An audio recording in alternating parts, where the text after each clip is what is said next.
No Acre são 7 horas mais 20 minutos. Já estou de volta com o terceiro bloco do Bom Dia Rio Branco desta segunda-feira, hoje 5 de fevereiro, agradecendo sempre a sua audiência, a sua companhia e relembrando que todas as informações, tudo que foi exibido no primeiro ou no segundo bloco do Bom Dia Rio Branco, você vai poder rever acessando o site www.oriobranco.net. Sem contar que no riobranco.net você tem todas as informações do Acre, do Brasil e do mundo. Eu recebo aqui nos estúdios do Bom Dia Rio Branco o advogado e ex-juiz eleitoral Maurício Hohenberg. Doutor Maurício, bom dia. Seja bem-vindo ao Bom Dia Rio Branco. Muito obrigado mais uma vez pelo convite. É sempre um prazer inusitado estar aqui com você e podendo, de alguma forma, prestar algum esclarecimento. Doutor, sou como ex-juiz eleitoral. Diante de tudo que acontece na política nacional, todas as denúncias, tudo aquilo que vem acontecendo, fulano, beltrano, ciclano, um diz que é culpado, o outro diz que não é. Como é que o senhor avalia essa situação? É culpado ou não é? Vamos falar do ex-presidente Lula, por exemplo. Ele pode ou não ser preso, ser impedido de ser candidato nas eleições desse ano? Eu acho que com relação ao impedimento é quase que certo, porque os tribunais superiores jamais admitiram esse tipo de situação. Então, agora, o que é necessário que se entenda é que existem outras pessoas a seguir o mesmo caminho. Aécio Neves, Jucá e assim por diante. O brasileiro parece que perdeu, ou posso até afirmar que perdeu a confiança na classe política. Por que isso aconteceu? Você acha que é por conta das leis, por conta das brechas que as leis dão, que muitas vezes quem rouba acaba não sendo punido? Olha, Tião, na verdade, o político deveria agir por devoção e não por emoção e interesse próprio. Quando ele anula o seu condutor às casas legislativas, ele comete erros. Consequentemente, hoje, nós temos uma situação extremamente complexa, onde todos, ou a sua grande maioria, estão com problemas de ordem judicial. Muito que se fala, mas é só o Lula, é perseguição, é isso. Não é perseguição. Nós precisamos fazer aqui um diferencial entre o homem com mandato e o homem sem mandato. Qual é essa diferença? A diferença é que o STF já definiu que é necessário que as casas legislativas, elas deem autorização para liberar o andamento processual. Por exemplo, no caso do Eduardo Cunha, foi feito isso por 200... É o trâmite legal? É o trâmite. Agora, o que nós precisamos? Nós precisamos de uma revolução, uma revolução política, em que faça com que o legislador tenha suas responsabilidades dentro do seu mandato. E no caso do ex-presidente Lula, que não tem mandato? Exatamente aí que nós chegamos num ponto crucial. Um homem com faixa e mandato é uma coisa. Um homem sem faixa e mandato é outra. Mas dá a impressão que se tem medo dele. Então, essa é a grande realidade, porque se marca julgamento, a pena é aumentada e mesmo assim não chega onde parte da população dos brasileiros queriam, que é a decisão. Se prende ou se não prende, se condena ou se não condena. Condenado já está. Agora, o desenrolar de tudo isso é que às vezes faz com que a população acabe não acreditando mais. Veja bem, nós tivemos pessoas que foram condenadas em segundo grau e hoje cumprem pena, muito embora mantenham o direito de recurso até o grau supremo. Isso já aconteceu. Com ele, não vai ser diferente. O STF não pode tratar os iguais de forma diferente. Então, ou solta todo mundo que foi preso em segunda instância, ou tem que prender ele. Essa é a grande realidade. Veja bem, eu queria colocar aqui o seguinte, um juiz, ele está preso a um processo mais do que o réu à cela. Por que isso? Porque o réu, se o réu tiver oportunidade, ele pode fugir. E o juiz não pode fugir dos autos. O juiz é refém do que dos autos constam. Por exemplo, nós tivemos uma condenação em primeiro grau de 9 anos e meio. Ela foi para uma revisão de segundo grau e foi aumentada para 12 anos e 1 mês. Ora, será que aqueles magistrados fizeram isso a seu bel prazer? Não tinham elementos de convicção para isso? Mas é isso que a população está esperando. Porque lá atrás, em condenações anteriores de outras pessoas, quando se teve a condenação, todo mundo quer, todo mundo tranquilo. Quando se fala de uma condenação do ex-presidente Lula, colocam em xeque como se o judiciário estivesse errando, como se todos os juízes, todos os magistrados não tivessem competência de julgar e estivessem equivocados. Mas isto é uma vitimização do Lula. E é natural que o seu partido, que o seu grupo faça isso. Tião, é muito simples. O que se discute hoje, o que se discutiu nesses processos em defesa, 70% da defesa foi ataque ao juiz. E 30% foi em dizer que não há escritura, que não há documento comprobatório. Ora, a defesa que age dessa forma, ela é complicada para o seu cliente. Ou seja, vamos analisar os fatos com coerência e vamos rebatê-los. Agora, dizer, não, mas não tem uma escritura, não tem prova. Para isso, teríamos que ter um programa aqui de 1 hora para discutir o que é prova. O que é prova? Nós tivemos uma condenação daquele Bruno sem o cadáver, que é a prova material. Qual que seria a escritura? O Bruno é o ex-goleiro, né? Exatamente. A escritura seria o que lá? O corpo da menina. Que nunca foi encontrado. Doutor, o senhor acredita na política? Olha, eu acredito que o cidadão deve tomar a sua responsabilidade no voto. O problema está na política ou nos políticos? O problema está nos dois âmbitos. Na política, porque ela precisa de uma reforma urgente. E no político desqualificado e mal intencionado que nós temos.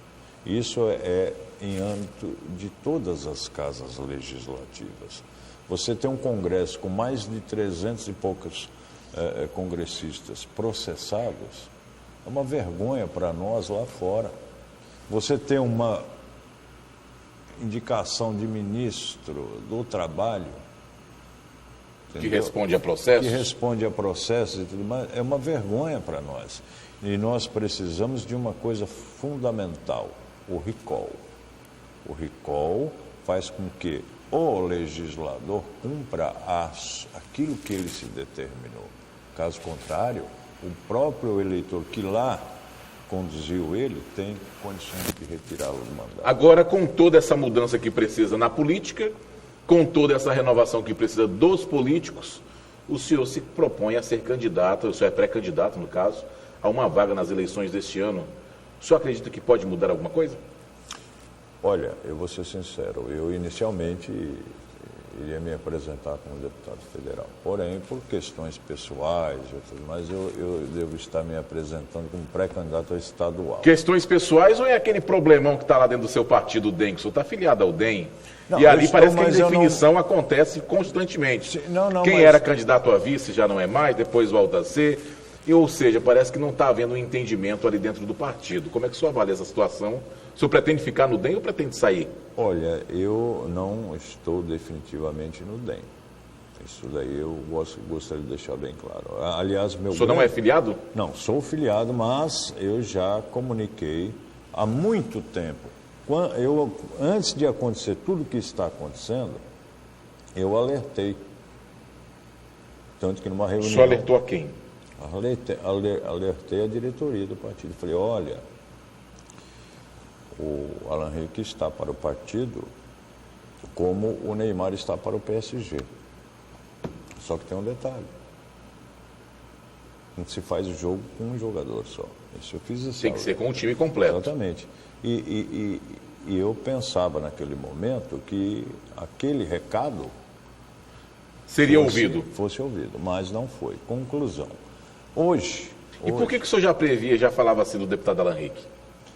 Não, é meu amigo pessoal e particular, sempre tivemos um ótimo relacionamento, continuaremos tendo. Mas é evidente que ele como deputado federal, com mandato, a exposição dele foi ampla, tudo bem, eu não sou contra. Agora, internamente, deveria haver, entendeu, um pouquinho mais de consideração àquelas pessoas que se apresentaram para carregar a bandeira do DEM. Isso não aconteceu naquele momento. Evidentemente que agora fica mais difícil. O senhor, como filiado ao DEM, ao Democratas, muito embora o senhor pode até não estar participando das decisões internas, como o senhor disse, mas está afiliado. O senhor, como um filiado do partido, o senhor defende a candidatura do Coronel Ulisses ou defende que o DEM seja vice na chapa do senador Gladson Camelim? Olha, essa questão de vice, ela já está muito cansada. Muito cansada. Eu, desde o começo... Então não existe mais debate para o DEM ser vice, na sua opinião? Veja bem, deixa eu só concluir a sua... Desde o começo, eu conversando com o Bucalon, do qual eu tenho uma amizade muito forte, é muito meu amigo, eu disse, Bucalon, eu lhe considero o vice-governador necessário. Por quê? Porque nós temos um jovem, que é o Gladson, que tem tudo para ganhar a eleição. Porém, o que lhe falta um pouco, isso é normal, é a experiência administrativa que você, Bucalon, conseguiu nesses 3 mandatos num município pequeno, que inclusive recebeu um prêmio internacional. É o único município do estado do Acre que recebeu um prêmio internacional. Entendeu? Do caso Acrelândia, onde Bucalon foi prefeito. Exatamente. Só que eu não fui ouvido. Mais uma vez, tu não foi ouvido. Então, eu nunca mais toquei nesse assunto. Agora, qual é a prioridade da oposição? É isso que nós temos que ver. O senhor acredita, os especialistas dizem que essa eleição de 2018 será uma eleição apertada e que ganhará quem errar menos. O senhor acredita que a oposição está errando muito com todos esses escândalos, áudios do Márcio Bittar, que diz que Gladson Camelim não é o candidato ideal, nem de longe, aí depois já cita o nome do senador Sérgio Petecão, fala dos planos da oposição abertamente. Como é que o senhor avalia isso para a oposição? É bom ou é ruim? Não, isso daí é extremamente negativo. Por quê? Porque, em primeiro lugar que nós precisamos analisar, o Estado está completamente falido. Não precisa mais se manifestar sobre isso. Daí já todo mundo sabe. Os pagamentos estão sendo feitos assim, empurrando daqui, empurrando ali para conseguir, muitos ainda ficam sem. Então, o que é necessário? Era necessário uma união entre as forças. Acontece que a política acreana está envelhecida, seja o atual governo, seja a oposição. Então sobraria o quê? Se o atual governo está envelhecido, a oposição está envelhecida, qual seria a opção do eleitor? A opção do eleitor cada vez é menor, mas caberia à oposição demonstrar que tem interesses sociais voltados para o Estado e demonstrar também, não com projetos faraônicos, porque nós vamos fazer isso, aquilo, outro, não. Nós vamos ter um projeto de subsistência, porque nós vamos ter um período muito difícil. E quando o senhor fala em envelhecido, o senhor está falando também por conta de alguns membros da oposição? Sim, exatamente. Que são pessoas que já tiveram oportunidade de contribuir? Já tiveram oportunidade de contribuir, se perderam e viraram oposição é porque não contribuíram como deveriam. Agora, nós que estamos nos apresentando, eu não estou indo por prazer nisso, não. Eu estou indo porque ou eu me manifesto ou eu me calo. Como eu, infelizmente, não consigo me calar, eu tenho que ir. Agora, você veja só, nós temos aqui problemas seríssimos e eu não vejo ninguém falar. Eu tentei, inclusive, colocar isso em pauta na própria Assembleia. E como é que o senhor pediria voto para um Márcio Bittar da vida, para um Sérgio Petecão, para um Gladson Cameli, se o senhor tem essa visão de que a oposição está envelhecida? Olha, eu vou lhe ser sincero, eu vou fazer uma campanha pé no chão e eu não tenho obrigação de pedir voto para ninguém. Evidentemente que a gente luta para que o PT desocupe o poder, já fez o que tinha que fazer, já está cansado, não estou aqui para criticar. O que fez de certo e de errado, todo mundo sabe. Todo mundo sabe. Não sou eu que vou falar aqui e também não vou gastar o nosso tempo aqui para falar isso. O que nós precisamos ter é o seguinte, são novas cabeças. Nós precisamos de pessoas que vão para lá por devoção e não por interesse pessoal. Eu sou contra, por exemplo, a pessoa se recandidatar. Eu acho que fez o seu mandato, prepare alguém para dar continuidade. Eu penso assim, Independente do cargo? Independente. Não, aí é que está. Você vê nos países da Europa, o máximo que chega a ser uma reeleição e sempre há continuidade do projeto principal. Aqui a primeira coisa que se faz, quando uma oposição é vencedora, ela joga toda a situação que está vigente, que está sendo trabalhada, na lata do lixo e recomeça. Num primeiro ano de mandato você não faz nada, porque geralmente você trabalha com um orçamento, entendeu?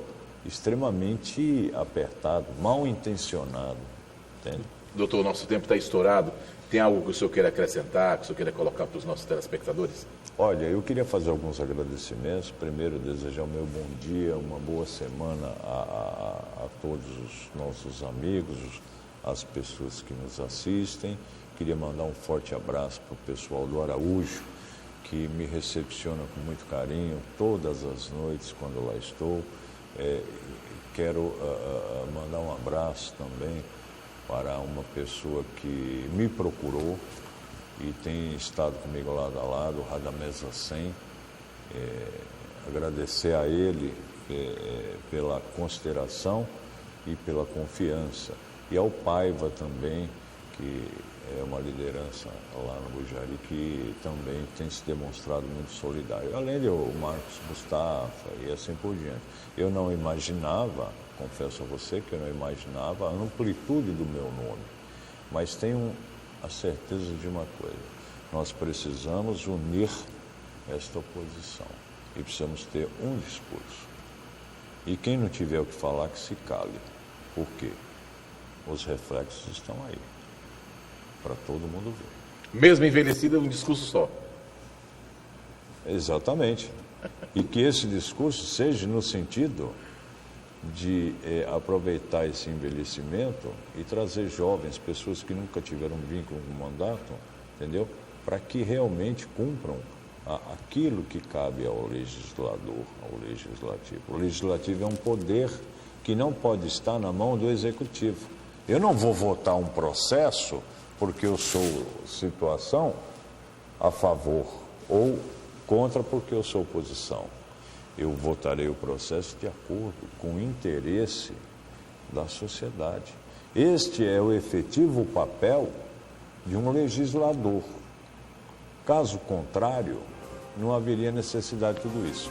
Doutor Maurício, obrigado por sua vinda, sucesso, volte sempre. Valeu. 7h39, eu conversei aqui com o advogado e ex-juiz eleitoral, Dr. Maurício Hohenberg. E com isso eu termino o Bom Dia Rio Branco desta segunda-feira, desejando a você um dia abençoado, uma semana próspera e, se Deus quiser, Ele haverá de querer, nós voltaremos amanhã a partir das 6h30 da manhã, ao vivo, com mais um Bom Dia Rio Branco. Tenham todos uma excelente segunda-feira, fiquem com Deus e até amanhã.